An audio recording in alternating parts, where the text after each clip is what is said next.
Hi, and welcome to this edition of the Right Stuff Video Podcast. We're talking today to a returning guest co-host and contributor, Kyle Pratt. And we have the honor of talking to Kyle Pratt and his son, James Pratt. It's so fascinating to talk to both father and son about the art of writing, about storytelling, about being men of faith, and so many other things. So I'm really excited about this episode of the show. You'll be able to follow Kyle and his son at the links below. So make sure you subscribe to our YouTube channel, as well as visit our website and also visit our show blog and get more information about the show. And so without further ado, I want to introduce Kyle and James Pratt. Guys, how you doing today? Doing well. Yeah. Thank you. Thank you for having us. It's so exciting to have you both on the show. I do love the opportunity to talk to both of you. Now, Kyle, you've been on the show several times, but it's always been in the audio format. So this is our first time doing the video format, and I'm really excited about that because, you know, we get a chance to see each other. You know, I'm not just a disembodied voice talking on the phone. I'm a person who, you know, look, I have on bright lipstick. You can see that. So you can see, oh, that's a Quirker Parker. She likes to wear bright lipstick or whatever, you know. And so we have the opportunity to have that face-to-face chat. So what I want to do is reintroduce you to our listeners and also introduce you to our viewers. So go ahead and tell us who you are in your own words. Okay, I'm a retired Navy man and a teacher, and this is my basically third career. While I was teaching, I was trying to write, and released my first book to no real success. But later books took off really well, and I made that decision, talking with my wife, give up the guaranteed income of teaching to go into the much less guaranteed field of writing. We did it, and we've managed to make it work. And I put out 2 or 3 books every year since then, and I think I've been doing it now for 5, 6 years. So, yeah. My latest book is The Storm Rises Here. I call it a sidequel to my book Through the Storm. It parallels Through the Storm, book 1 in the series. This one is a shorter book, and it parallels the other book with some of the same characters. And it's basically an introduction to the series that I can sell or give away easier than the first book. And what then later, about the... What's that? Go ahead, what are you saying? I was just saying, and then there was the Christmas in Time one that we just both did and just recently released, just 2 weeks ago. Yes. Yeah. What I was thinking of when you were talking about the book 0 of the series, I was thinking about how great the cover looks and how that continuity of your covers, that is such a big seller. And for a lot of authors, they want to always cut corners because they don't have a lot of money. And I totally understand that. But nowadays, cover sells books. So I want to make sure that for those of you who are watching this, if you're considering to becoming a writer, make sure you invest in a very good cover. And please, if you really know how to work with Photoshop and work with images, then you can do your own cover. But if you don't, and me personally, this is my personal opinion, you can take with a grain of salt. If you know how to use Photoshop in a very basic way, don't do it. Get someone who really knows how to work the software, because at the end of the day, you want to sell your book. Covers sell books now, particularly what genre that you're in. For those of you who know, I've been writing historicals now. And so those covers have to be very titillating to those who want to see a historical romance. They want to see that cover. So you want to make sure you have a really good cover. So I was just making a note of that because all your covers, Kyle, look absolutely phenomenal. They all look phenomenal. Now I want to talk to James because I've never talked to James before, and that's your son. So James, tell us about yourself in your own words. Yeah, I've been trying to be a writer for quite a bit now. In fact, well, my father wasn't writing for a while. He'd been writing when he was in the Navy. I was trying to be a writer, but it took a very long time for me to realize my writing was up to the level that it was worth publishing.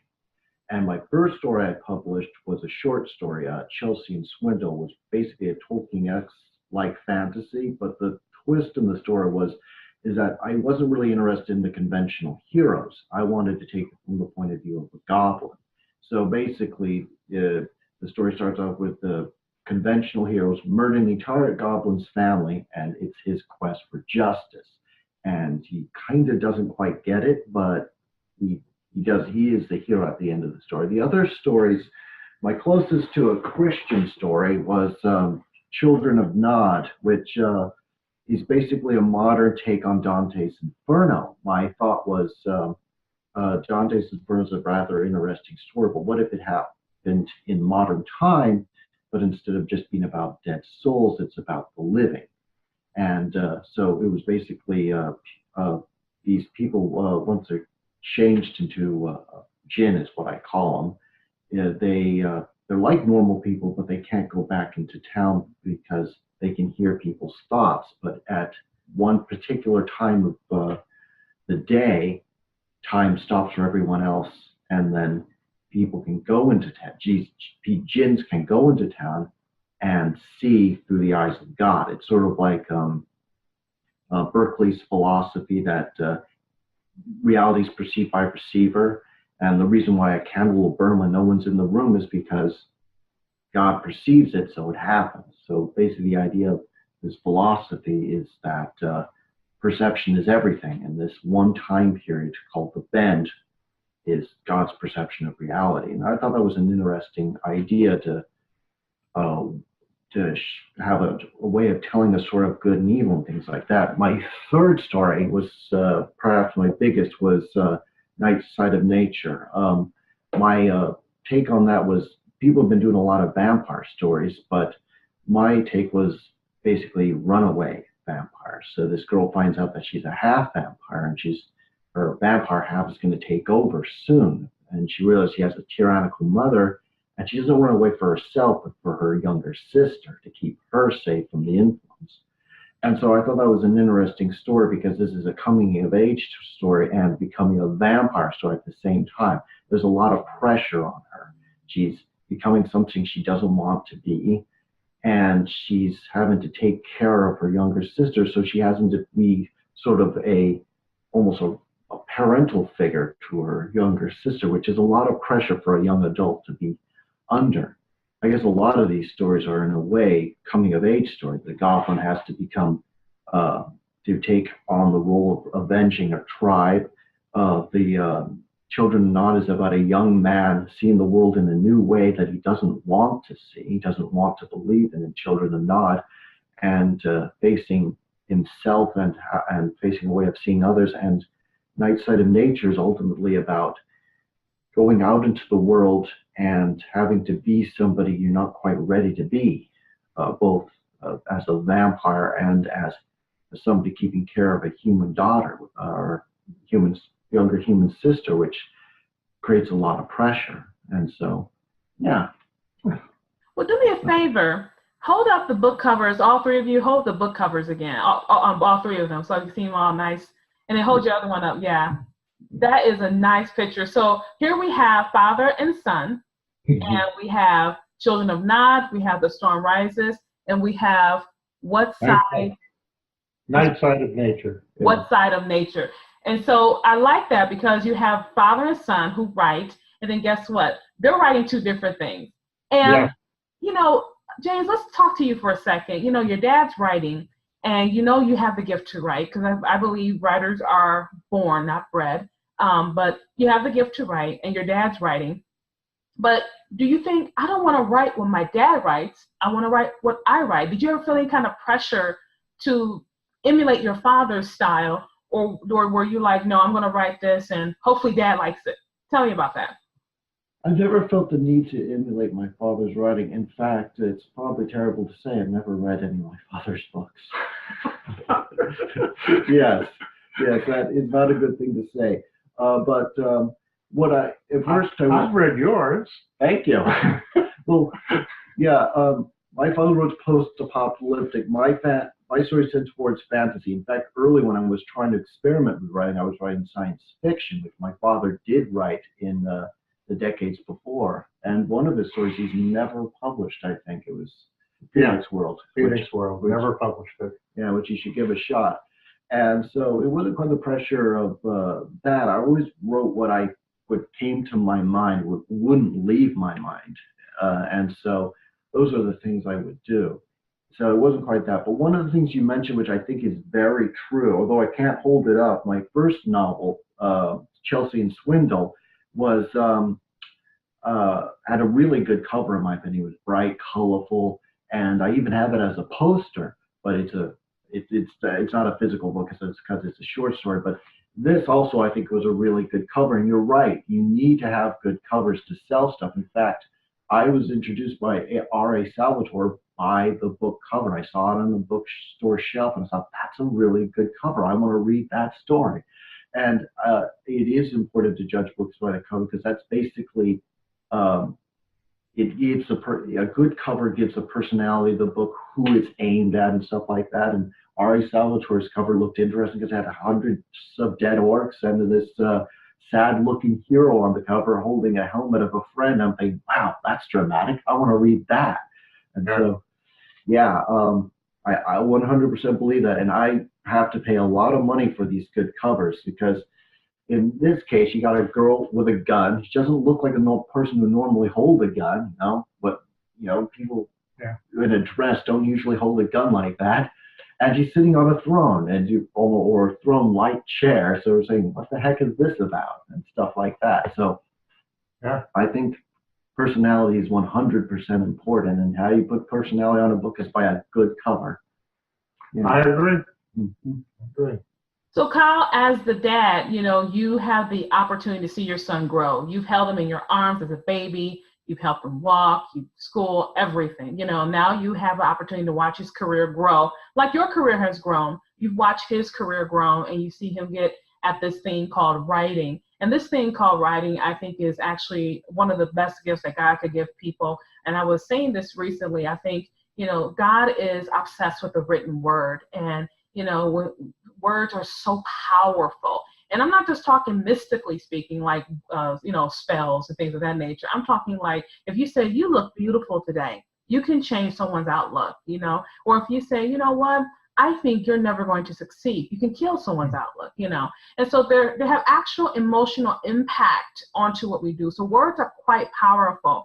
And that's why sometimes we have to be careful of, and let me always make this clear, I'm not talking mystical stuff. I'm saying just be careful how you know, talk to yourself even. You know, don't talk so negatively to yourself. Now, this is the pot calling the kettle black. Let me let you know, because I deal with that all the time. But, you know, you try to always think positive about it. So you have this son of yours who's writing fantastical stories, obviously, you know, and you're seeing him grow. So as a dad, how do you encourage and continue to encourage that talent in his to keep writing? How do you do that? Because I know there are some of our viewers whose children like to write, even if they're very young, they're 9 years old, they're writing or they're reading or something like that, but they don't know how to encourage your children in that because they say, well, you can't make any money as a writer. You can't do that. You need to get a job. You need to do this. You need to do that. How would you encourage a person whose child is writing? How would you encourage them? Well, I would say that James and I did have the conversation that writing is really a tough field and it is hard to make money in it and it's going to take time. There are a few writers who write out of the box. Tom Clancy, first novel submitted to first publisher, published and became a New York Times bestseller. Yeah, that's really rare. And the first book that I published sold 86 copies the first year. So humble beginnings. Yeah. And we had that conversation, but he wanted to write, and I have helped him in both encouragement and in practical ways, editing, critiquing. You're doing it, critiquing has a bad feeling when people say it out there, but in the writing world, if you're doing it right, it's, you did this right, this is good, this works, this needs work, tightening, I need help understanding this part, that type of thing. So I've done that. That's why I've read all of his books. And things like even this, where we come on together. I said, I'm going to try and set up something with Parker Cole. Do you want to be part of it for the Christmas and Times release. And he was all in favor of that. So practical and both encouraging is very important. And telling him when I learn something new, I often go share it with him, and he does the same with me.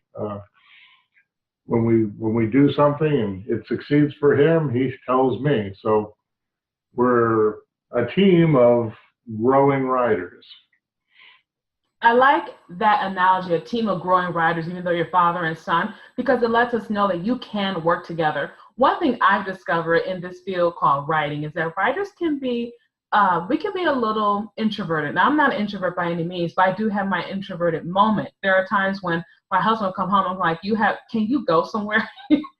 I'll say, go somewhere, please. I can't deal with you right now. I have to write, And sometimes we need to be by ourselves. Well, writing in general, especially nowadays, it's a community. It's a network of people working together. You have your critique groups, you have your marketing groups, you have your genre cliques. And the reason why is because we all help each other out. Thanks to Amazon, we don't have the big publishers as gatekeepers anymore, because now anyone, if you're very well at marketing, I won't even say a good writer, doesn't be well at marketing, can get a book out there. We've read some horrible books out there, and you're wondering, how is this a bestseller? How did this even happen? But they know how to market well. And then once you have good marketing skills and you have good writing skills, then you just keep pushing and keep pressing, because the more books you get out there, the more visibility you have. And so I know for myself, I first started taking my writing seriously back in 2010 when I lost my job. And here I am now doing this type of thing. And so I always tell people, you never know what's on the other side of obedience. So make sure if God has given you that gift to write, that you go ahead and pick up the pen and do so. Now, what's unique about Kyle and James is that they write for the general market. They have some things that are subtle things of Christianity, but they write for the general market. And I think that's fine. I mean, some people, I've had people tell me, well, Parker, I don't want to write Christian fiction. And I said, you don't have to write Christian fiction. And I don't think you have to write anything, not right, not, honoring to God. I mean, you can write your paranormal stories, your romance stories, or whatever. I just don't think it has to be weird, if I can say that right. But, write the story that's in you. Like I know one young lady, she writes a lot of teenage paranormal stories. Another young lady, she writes fantasy romances. Another person writes horror stories. Write what's in you, but you don't have to be degrading to the Lord. You don't have to, write weird. You don't have to do that. So write the story that's in you. I prefer to write Christian fiction and sweet romantic fiction for the general market, because that's what my wheelhouse is. What's your wheelhouse? The more you start to write, you'll figure that out. And what's really interesting about Kyle and James is that James is writing fantasy. His father is writing post-apocalyptic sci-fi stories and military stories, stuff like that. And now they've come together in an anthology called Christmas in Time. And so we definitely want to know more about that, because they're writing short stories along with 7 other authors. So tell us about the anthology, what it's about, what's the premise is, are all the stories interconnected? Give us a little information about that. Well, I'll start off because, first of all, I want to totally agree with what you were just saying, that you can be a Christian and a writer. I don't highly, if you go to my website, I just flat out say that I am a Christian, but I write for the general audience. And what that means is that I do exactly what you were saying, in that I try to honor God in my writing. And there's certain things that I don't do, sexual situations, things like that. There is romance in my books, but I keep it more at a romance level. And several of the women say that that's definitely an area I need to work on, the romance part of my story. But we're growing there. So I totally agree with what you were saying about being a Christian and a writer. Now, Christmas in Time is just totally out there. It is a Christian anthology. The stories in it all have overt Christian themes.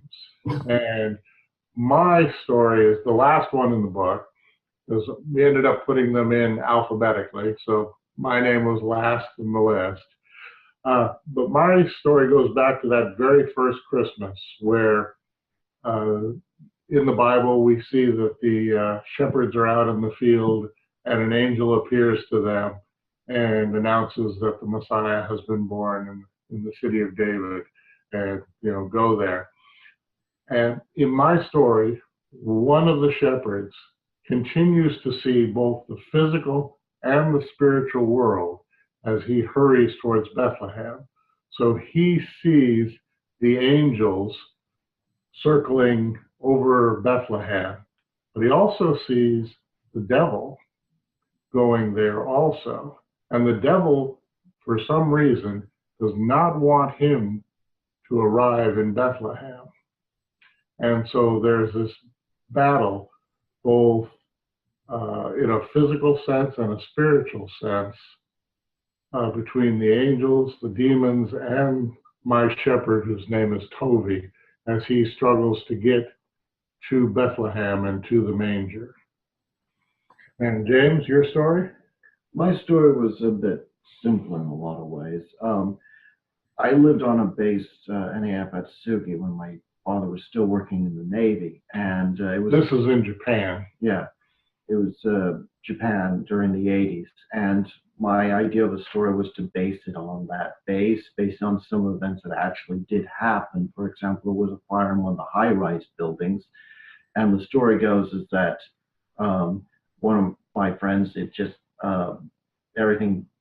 Basically, the fire burned up everything, so they lose everything just before Christmas. So in the last minute, my character and some of his friends try to basically get that kid a Christmas on Christmas morning. So they have to do it really fast at night, and there's all sorts of problems, like got to do it behind their parents' back because you're not exactly supposed to sneak out as a little 8-year-old kid.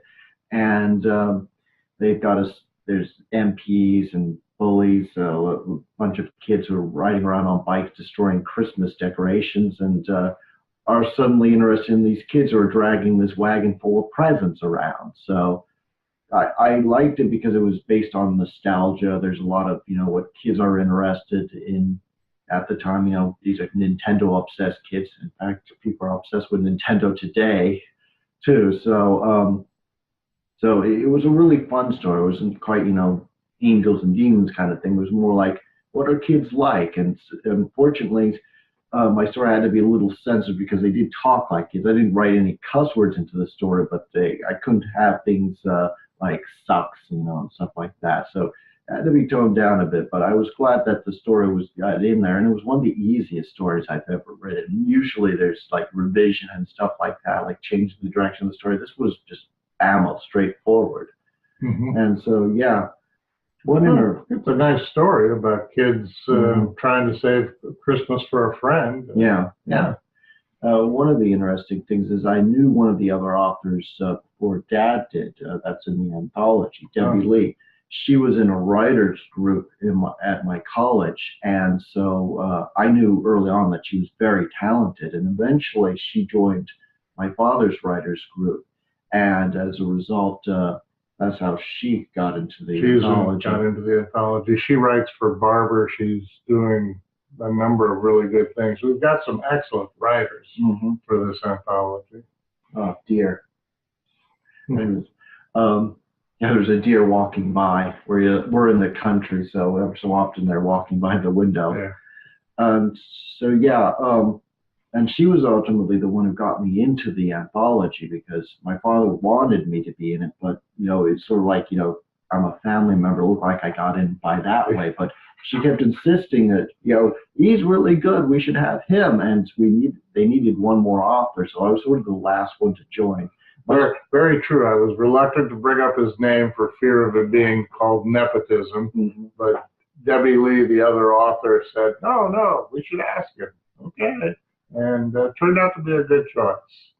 Yeah. I always say that's how the rich stay rich. You keep in the family. It does help.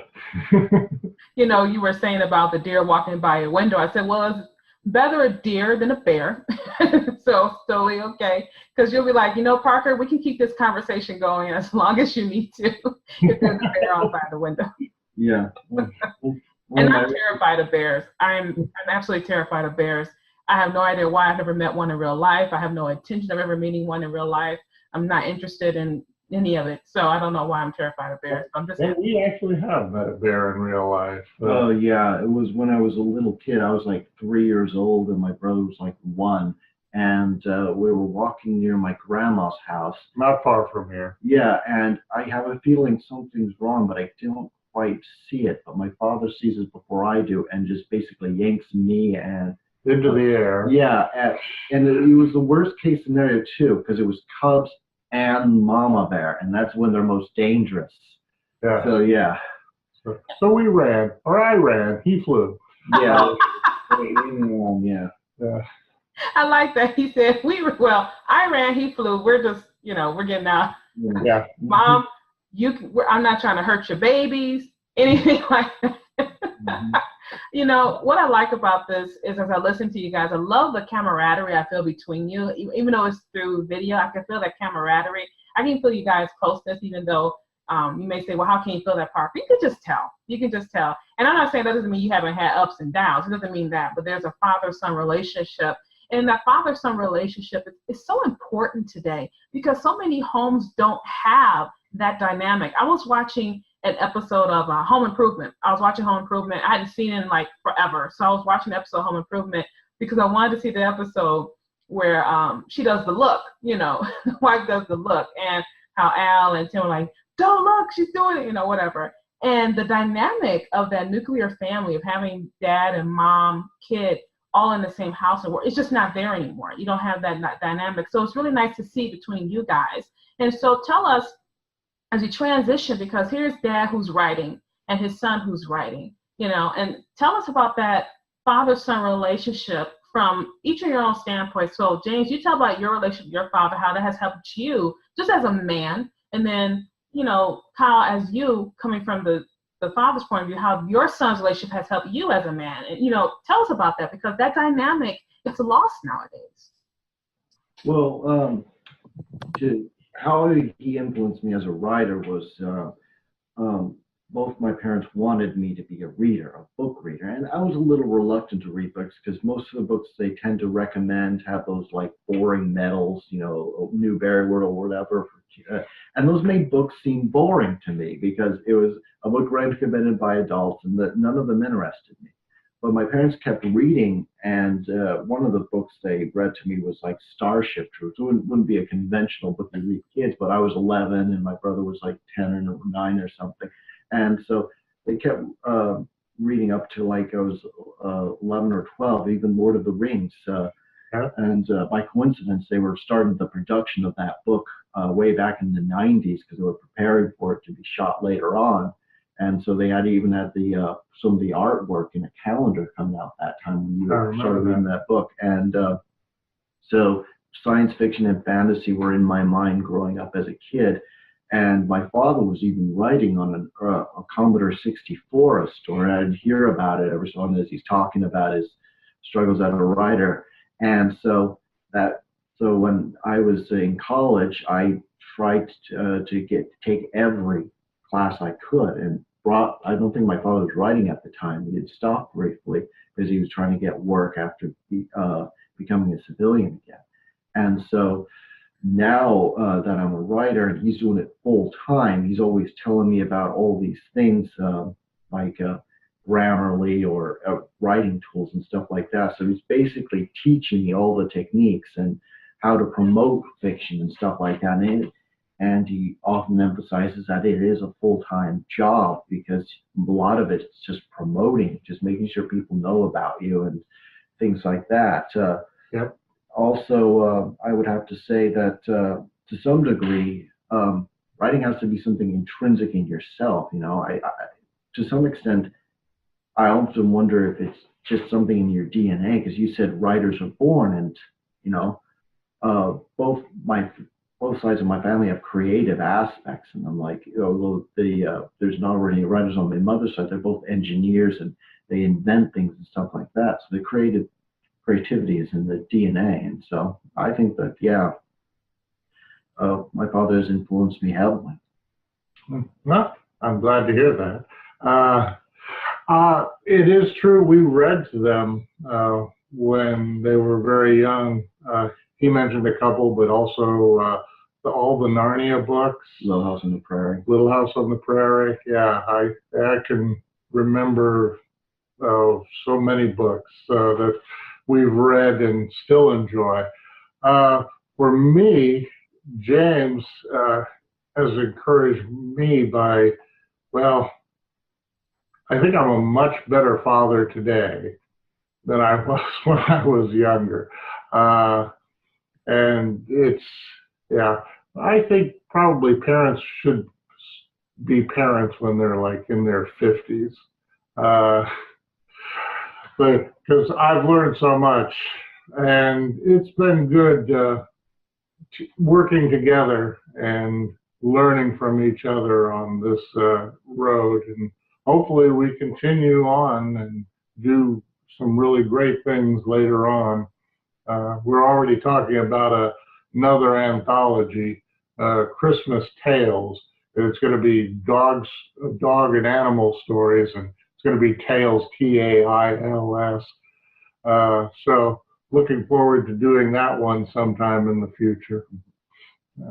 What I like about the whole aspect is that you poured into your children the gift of reading, and you poured into your children the gift of writing. I've had the opportunity to interview young authors for the last 3 years with the Michigan Reading Association here. And it's just so vital to give them that gift of reading. One of the kids that I interviewed this year, she said, well, reading is leaving your house without ever leaving your house. She said you can pick up a book and go anywhere. And because illiteracy in the 21st century is so high, you'd be surprised to hear that, but illiteracy is so high. And so for parents out there listening, we have a father-son team. We have a father who poured into his son the gift of reading. And I say it's a gift because it really does help broaden your mind, and you learn so many things. And I always say writers have to be readers. I know of a writer, he wants to write, he has really good ideas, but he's not a reader. I think he just likes the title of it. And I say, you cannot be a writer if you're not a reader. Especially, there's something quite selfish about wanting to have people read your book, per se, but you won't read anyone else's. Everyone has to just read yours and give it to you, instead of you sowing to someone else, you know. And I'm not talking about you, James, where you say, I don't read my father's book. No, I'm not saying that, you know, but I'm talking specifically when you're not sowing into someone else's career by reading their books or helping them out by leaving a review and stuff like that. And so I like the fact that you can see, hey, this child, James, was given the gift of reading. And then he took that gift of reading and he turned into a writing career. His dad, who also liked to read, and Kyle's told us about his journey into reading because he didn't like to read. You know, he found a book, literally, he found a book. He was like, what's this about? And boom, the gift of reading was given to him. So you know who gave you that gift was your father. The Father, our Heavenly Father, gave you that gift, you know? And so we continue this tradition of reading. That's why it's so vital. And today, in today's society, everything's so digitized, and people are recognizing that if kids don't read, they don't have a certain, they lack something. They lack an element of themselves, that gift of imagination. They lack that. And so that's why everyone's pushing for the great American read right now, and everyone's trying to get back into paperbacks. I don't know if you heard about Penguin. They're doing those mini reads. I don't know if you saw that. I hadn't heard about it. Yeah, they're creating these paperbacks. They're like this big. I haven't seen it in physical copy yet, but they're unabridged full books, but they're like this small. And I guess you could put them in your pocket or put them in your purse or something like that. But they're mini reads, full books, and they're all paperbacks. And I was shocked. I was like, oh, I thought paperbacks are going out of style. And they're not, because people, they get strained from the computer, from looking at the e-reader and all this other kind of stuff. And sometimes the whole book experience of having a paperback book is give you a whole experience. You know what I mean? Yeah. And so it's just interesting to see you having poured into your son the gift of reading and taking that gift and seeing him have a career. Now, we talked about both your books. We talked about Christmas in Time. We talked about Children of Nod. We talked about the nature girl with the vampire, half vampire. We talked about her. But I didn't get a chance to delve into the Storm book, Kyle. I want to get a chance to delve into that before we end our show so people can know what to expect when they pick up a copy. Well, okay, real quick here. Sorry to jump out of there. There's definitely consistency. Yes, yeah, there is consistency in the titles here, or the covers here. These are both about a natural EMP. And what that is an electromagnetic pulse. It's a real thing. Back in 1850s, there was a storm on the sun that ejected plasma that actually hit the Earth and set off telegraph lines all over the world, really. And scientists, when they got into the nuclear age, they realized that nuclear explosives could do the same thing, and what it was doing was burning out modern transistors and electronics. And now in this age, with everything, digitized computers, microprocessors, all of that very sensitive electrical equipment, I just simply imagined what would happen if there was another storm on the sun like the one back in the 1800s that hits the Earth and burns out all of the electronics. So one day you wake up and it's the modern 20th century, and the next day you wake up and you're back in the pre-industrial age. And what would happen to society? And this one is an introduction to the story. The storm rises, and through the storm follows one particular family who happen to be separated on the day that this occurs, and their struggle to get back together. And I'm hoping it's going to be a 5-book series. What I'm excited about is that I hope we never have to experience that, because many people know I am not afraid to say it. I'm afraid of the dark, okay? So the morning of the pre-industrial age will probably be okay. It's going to sleep that'll probably freak me out the most, okay? Plus, I think it'll be the end of civilization as we know it, because I've gotten used to my internet. I've gotten used to my computer. I've gotten used to television. I've gotten used to it. So it's an interesting scenario of how we would react. And it lets us know that we're so sensitive, that our society is so sensitive to these type of things. I was watching a documentary about lightning sprites. I don't know if you heard about those, Kyle. It's called lightning sprites. It's basically lightning that's faster than actual lightning flashes. And they create these very beautiful images. Some look like fish, some look like angels or whatever, but they create these images, and they're hotter than lightning, and they're above the clouds. Like the lightning hits down, but these sprites hit up. And it's on YouTube when looking up lightning sprites. Fascinating. Yeah. Absolutely fascinating. And one of the conclusions that they had taken from this documentary is that it's like the EM field of the planet, which protects us from the solar system. The way they put all this information together, so you have to watch the documentary because I can't remember all of it, but the way they put all this information together, it's like you can listen to the EKG of the planet, because they can listen to different frequencies of the planet through the lightning that goes on in the world. And they had this picture, he was like, it's like an EKG in the health of the planet. And I was just floored. And I remember telling my grandma, I said, Ma, I said, how can we sit here, hear something like this and say it's not God? I just don't understand that. How we can listen to frequencies of the planet, and get like an EKG. Mind you, you got to watch the documentary to get a better understanding, because I'm using my own, Parker cheese hole, Swiss cheese memory, like in Quantum Leap, Swiss cheese memory about that. But it was fascinating, And so these are the type of things that just help bring out the stories that we have. So maybe you want to include something about that, Kyle or James, maybe include something about that, because it's a fascinating documentary.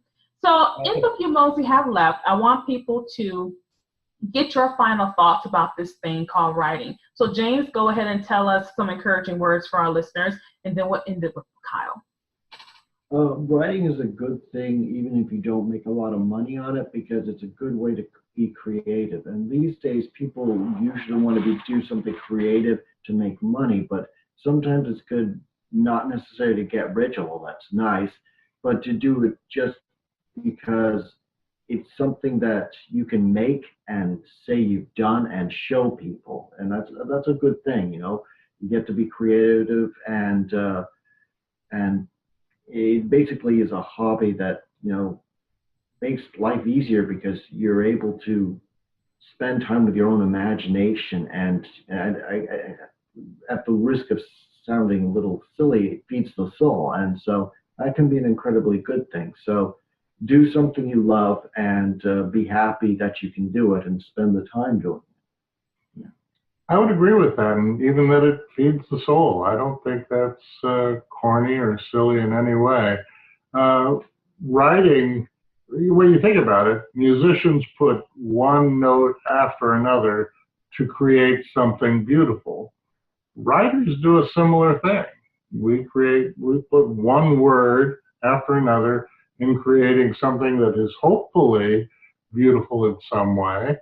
Uh, there are stories that are, about terrible things, but I try to write something that where there is a good theme in there somewhere.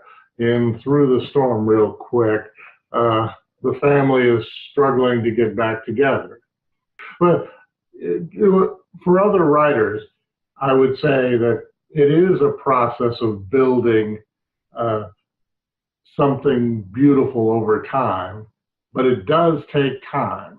So you're going to be spending, and I think James would totally agree with me on this, that it takes time.